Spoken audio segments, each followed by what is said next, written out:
Previously in the Chaos Galaxy lore.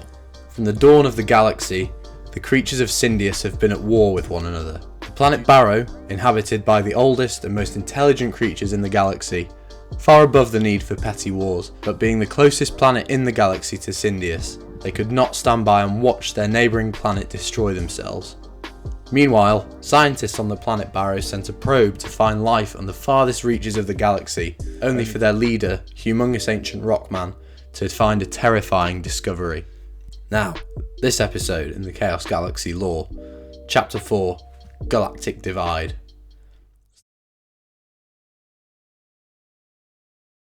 The war for Sindius waged on. Every move made by one side was matched by the other.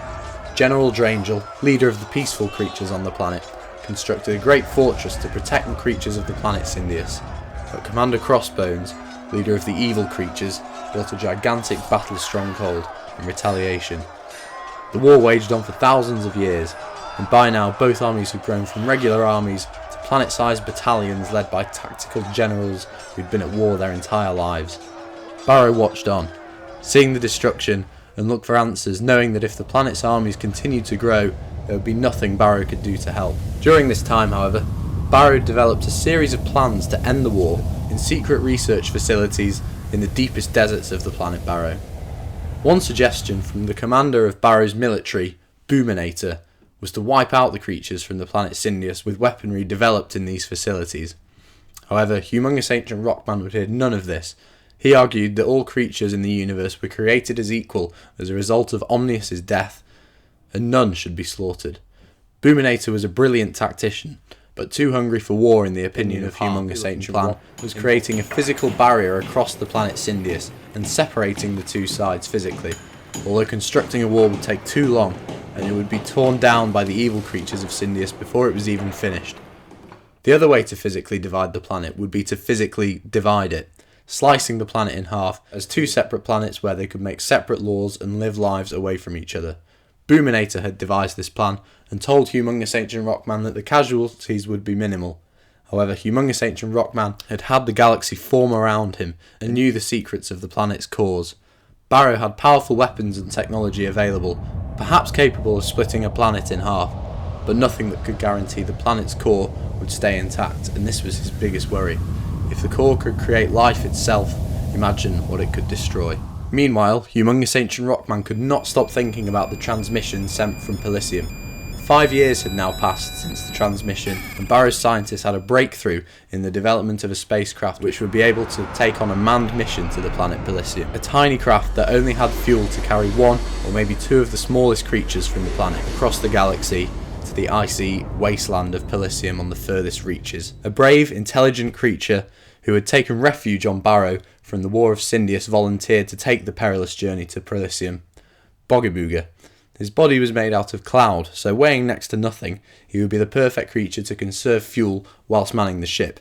He was trained by Barish scientists and sent out to explore the distant icy planet. This gave the Barish scientists more time to focus on the main issue at hand, the war for Sindius, which had taken a turn for the worst over the past 5 years. As time passed and the death toll rose, humongous ancient rockman allied with Drangel, who was now elite Drangel, as an experienced fighter, but the two of them could not come up with a plan to end the war quick enough, and Boominator grew frustrated, wanting to take instant action.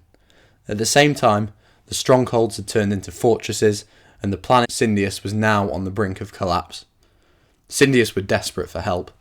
A ship of soldiers and humongous ancient rockman himself were sent to the stronghold of Justice, a castle on the planet Sindius, and upon landing on Sindius, they were greeted by one of Elite Drangel's highly trusted generals and advisors, the leader of the Utopanon army.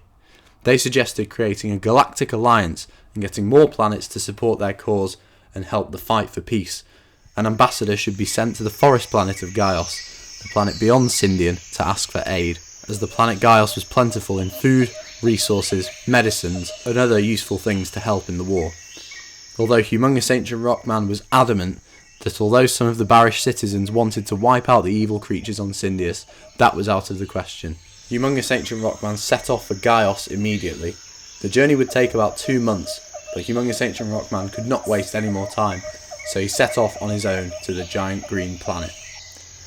Over towards Pelisium, Bogabooga had landed safely in the breathing ice seas of the planet Pelisium.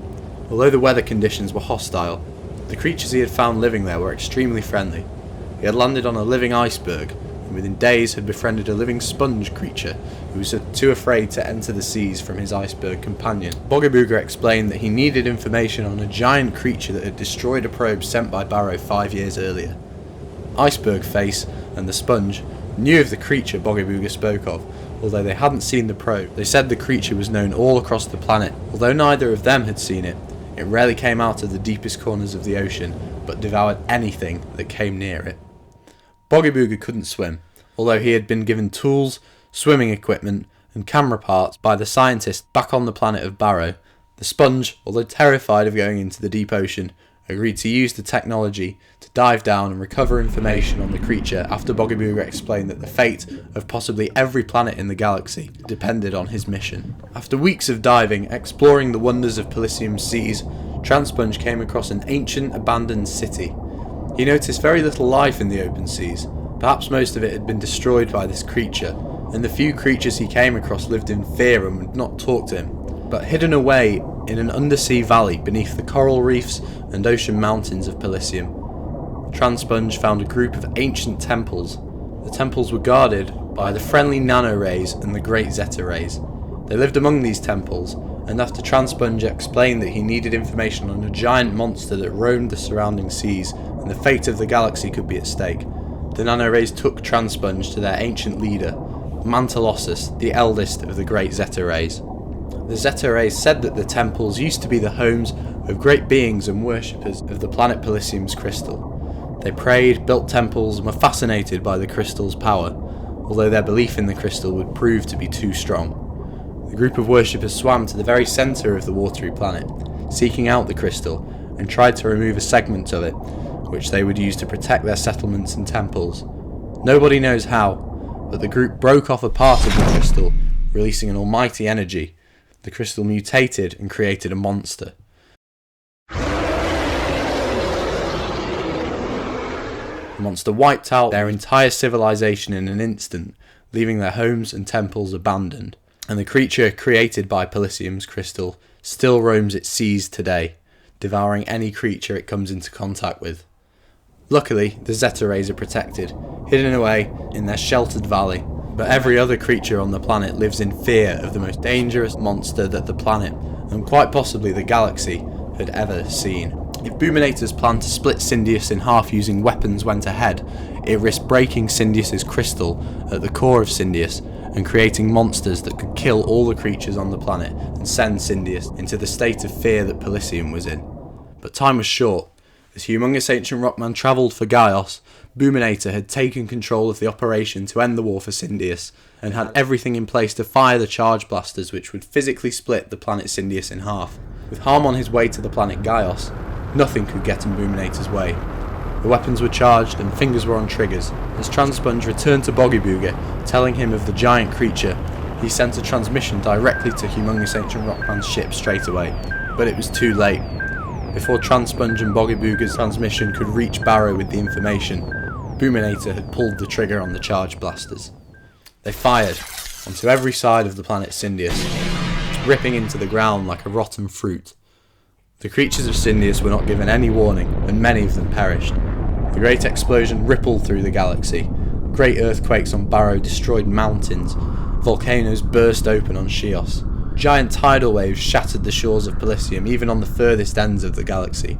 Iceberg Face even cracked in half, where Bogabooga's ship was stranded, thrusting his ship into the ocean, and his only way home from the furthest planet in the galaxy fell down into the abyss.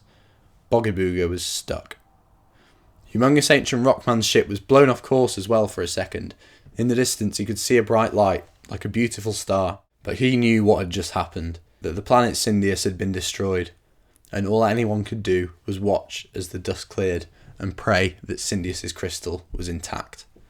So guys, that was chapter 4 of the lore for the Chaos Galaxy, Galactic Divide. The lore's kind of catching up with the sets now as I release them, so that's great to see, and I really enjoy doing these videos, and now I've got my new microphone I'm definitely going to do a lot more of them. There's obviously this main story, but I was thinking of doing like a kind of side story thing that's based more around specific characters, like the next. It wouldn't be chapter 5, but it would be kind of a side chapter on Bogibooga's journey and his adventure, kind of getting back to his home planet of Sindius from Polysium, only to come back and see that his planet's been destroyed. And it would follow him as kind of a protagonist with kind of creatures that he meets on the way. Let me know if you'd like to see something like that. I think it could be really cool. But if you'd rather I just kept on with the main story, the War for Sindius, which takes another turn in the next episode. I won't spoil anything. But yeah, let me know what you'd like to see. Really enjoy doing this. I'm also definitely going to keep doing it. But yeah, let me know what you think. Please like, comment, subscribe. If you want to get your hands on some Chaos Galaxy packs, you can choose your side in the War for Sindius in Set 3, Galactic Divide. There'll be links in the description below to the Justice packs and the Evil packs, so you can choose your side in the War for Sindius. But yeah, please like, comment, subscribe, get your hands on some packs to support the channel. Follow me on Instagram at Chaos Galaxy TCG, and I'll see you guys next time. Bye.